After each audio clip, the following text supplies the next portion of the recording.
Assalamualaikum warahmatullahi wabarakatuh. Selamat datang di pembelajaran jarak jauh Sejarah Indonesia untuk siswa-siswi SMK Negeri 1 Jambu kelas 10 TKR 1, 2, 3, dan 4 serta kelas 10 Teknik Bodi Otomotif 1 dan 2. Sebelum kita akan memulai pelajaran, perkenalkan nama saya Aninda Triarawati. Saya yang akan mengajar sejarah Indonesia untuk kelas kalian. Nah, yang akan kita bahas tentang sejarah itu yang pertama adalah konsep dasar sejarah. Kenapa kita akan membahas tentang konsep dasar sejarah terlebih dahulu? Karena mata pelajaran ini walaupun terdengar tidak asing, tapi berbeda dengan pelajaran IPS sewaktu kalian di SMP. Yang akan kita pelajari di SMK itu hanya khusus materi sejarah Indonesia. Nah, sejarah Indonesia itu mencakup dari peristiwa-peristiwa yang terjadi di Indonesia dari masa praaksara hingga masa reformasi. Untuk itu, mari kita bahas yang pertama terlebih dahulu adalah bab 1 tentang konsep dasar sejarah.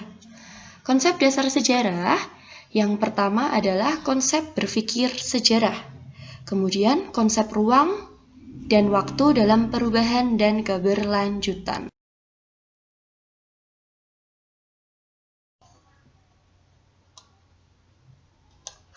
Nah, yang pertama akan kita pelajari sekarang itu tentang pengertian sejarah terlebih dahulu. Apa sih arti dari kata sejarah? Tentunya kalian belum semuanya bisa menjelaskan arti tersebut.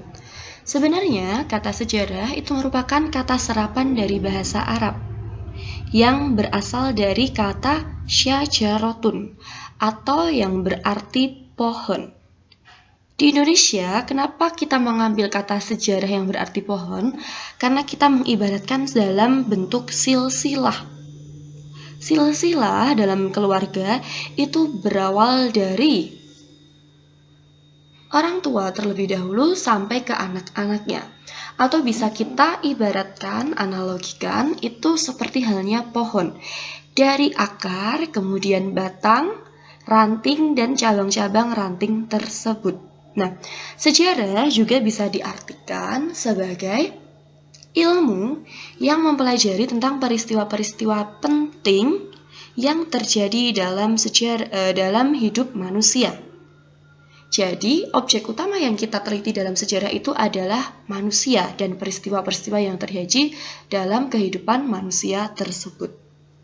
Nah, konsep berpikir sejarah yang pertama, sejarah sebagai ilmu mempunyai metode yang harus digunakan oleh sejarawan dalam merekonstruksi atau mereka ulang peristiwa sejarah. Dengan menggunakan metode tersebut, sejarawan dapat merekonstruksi suatu peristiwa secara objektif.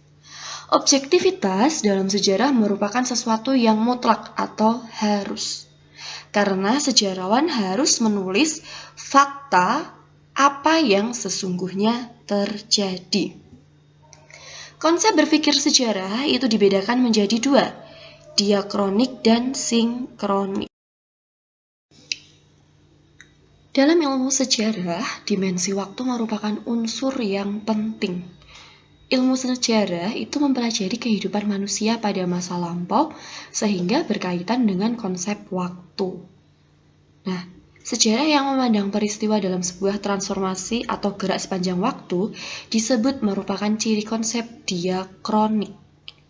Diakronik itu artinya peristiwa sejarah dikaji atau dipelajari melalui waktu yang cukup panjang dan tidak mempedulikan dimensi ruang.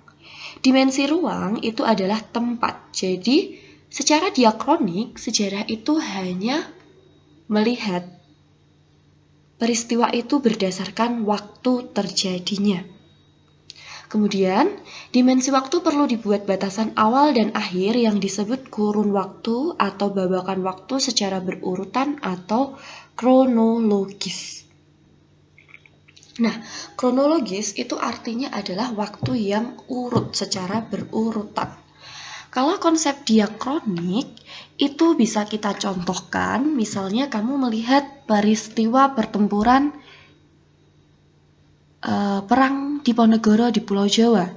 Itu dari tahun 1825 sampai dengan 1830. Nah, di situ konsep diakroniknya akan tertera jelas pada batasan waktunya antara tahun 1825 sampai 1830. Nah, itu adalah konsep diakronik.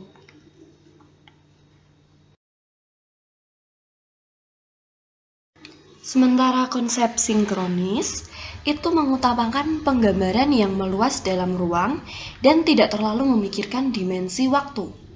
Jadi, konsep sinkronis itu lebih mengulas pada peristiwa tersebut, saat-saat terjadinya peristiwa tersebut, tapi tidak membahas pada waktunya. Nah, ditandai ciri khususnya itu adanya pembahasan tentang aspek ilmu-ilmu sosial seperti politik, ekonomi, sosial, dan budaya. Jadi, konsep berpikir sinkronis membutuhkan ruang yang lebar untuk menceritakan peristiwa sejarah apabila telah ditinjau atau dipelajari melalui berbagai pendekatan seperti pendekatan sosiologi, budaya, politik, dan ekonomi. Sartono Kartodirjo itu merupakan salah satu ahli dalam pembelajaran sejarah, menjelaskan ilmu sosial telah mengalami perkembangan pesat sehingga dapat menyediakan teori dan konsep yang berguna bagi analisis sejarah. Jadi, kalau kita pada konsep berpikir sinkronis ini menekankan pada dimensi ruang. Sementara kalau pada konsep diakronis tadi itu mementingkan pada konsep waktu. Contohnya seperti ini. Sebuah peristiwa sejarah dalam konsep sinkronis akan dilihat dari pendekatannya. Contohnya, latar belakang sistem tanam paksa. Nah, itu berarti mereka akan mempelajari tentang sistem tanam paksa, tapi hanya fokus pada latar belakangnya.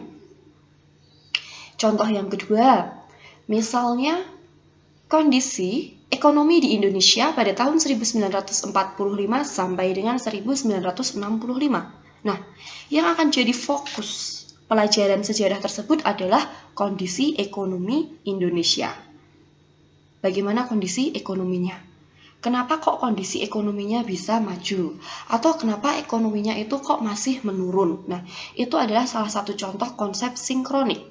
Kalau konsep diakronik, kita mementingkan waktunya, batasan waktunya. Tapi kalau konsep sinkronik, kita lebih menekankan pada batasan ruang atau tempat.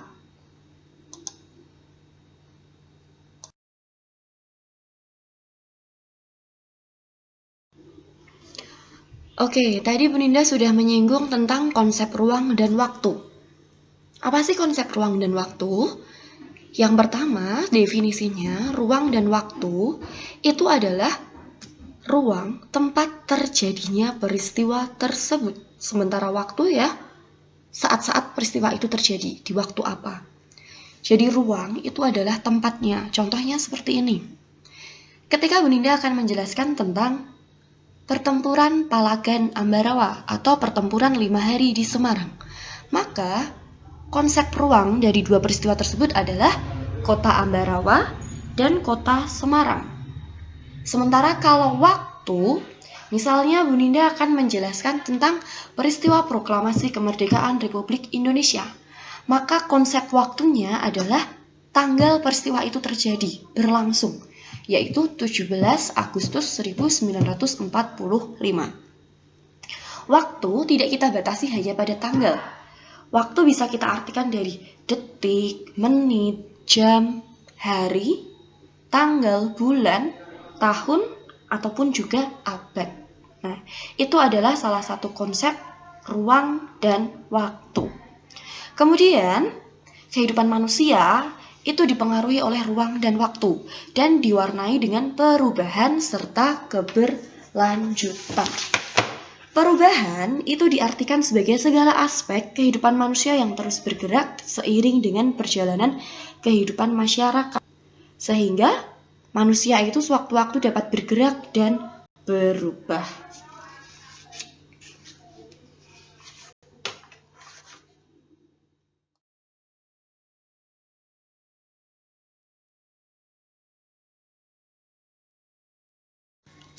Nah, penjelasan lebih lanjut tentang aktivitas manusia dalam ruang dan waktu itu seperti ini. Ruang dan waktu merupakan panggung utama kehidupan manusia. Konsep ruang itu adalah tempat terjadinya suatu peristiwa. Sementara konsep waktu itu bisa kita bedakan menjadi 4. Waktu sebagai perkembangan, artinya masyarakat mengalami pergerakan berturut-turut dari satu bentuk ke bentuk lain. Itu seperti perkembangan kalian, dari anak, kemudian menjadi balita, dewasa. Nah, itu contoh perkembangan. Sementara kesinambungan itu masyarakat tetap mengadopsi lembaga dan kebiasaan lama yang digunakan hingga sekarang. Jika pengulangan, itu berarti peristiwa yang pernah terjadi pada masa lalu terulang lagi.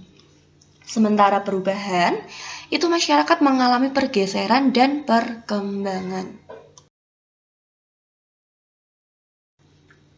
Aktivitas manusia dalam perubahan dan keberlanjutan itu dapat dijelaskan seperti ini. Perubahan merupakan ketidaksamaan suatu keadaan dengan keadaan lainnya dari waktu ke waktu. Yang namanya berubah itu pasti akan berbeda dari awal menuju ke akhirnya.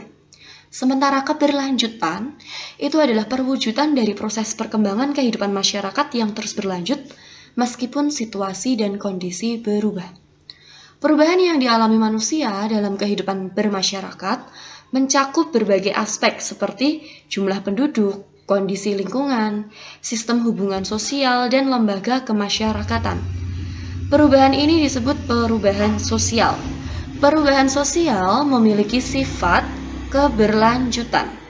Artinya, perubahan tersebut tidak berhenti pada satu titik, tetapi terus berlanjut ke tahap-tahap perubahan lainnya. Nah, perubahan dalam kehidupan manusia itu disebabkan oleh beberapa faktor tertentu, yaitu ada 3 faktor utama. Faktor-faktor yang mempengaruhi itu kita bedakan menjadi 3. Faktor internal, faktor eksternal, dan faktor penghambat. Faktor internal terdiri dari dinamika penduduk, penemuan-penemuan baru, pertentangan dalam masyarakat, pemberontakan ataupun revolusi.